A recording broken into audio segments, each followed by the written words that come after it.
महाराजा विक्रमादित्य प्रायः अपने देश की आंतरिक दशा जानने के लिए वेश बदलकर पैदल घूमने जाया करते थे। एक दिन घूमते घूमते एक नगर में पहुंचे। वहां का रास्ता उन्हें मालूम ना था। राजा रास्ता पूछने के लिए किसी व्यक्ति की तलाश में आगे बढ़े।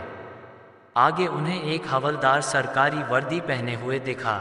राजा ने उसके पास जाकर पूछा, महाशय अमुक स्थान जाने का रास्ता क्या है, कृपया बताइए।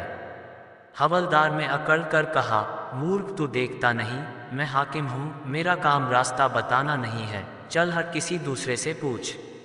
राजा ने नम्रता से पूछा, महोदय यदि सरकारी आदमी भी किसी यात्री को रास्ता बता दे तो कोई हर्ज तो नहीं है। खैर मैं किसी दूसरे से पूछ लूँगा, पर इतना तो बता दीजिए कि आप किस पद पर काम करते हैं। हवलदार ने भौहें चढ़ाते हुए कहा, अंधा है, मेरी वर्दी को देखकर पहचानता नहीं कि मैं कौन हूँ। राजा ने कहा, शायद आप पुलिस के सिपाही हैं। उसने कहा, नहीं, उससे ऊंचा। तब क्या नायक हैं?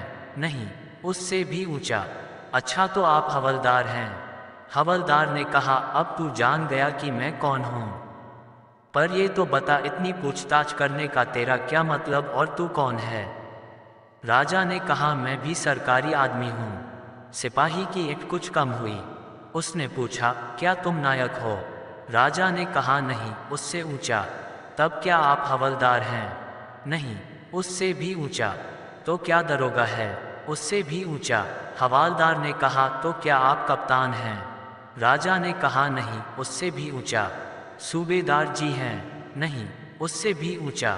अब तो हवलदार घबराने लगा। उसने पूछा, तब आप मंत्री जी हैं?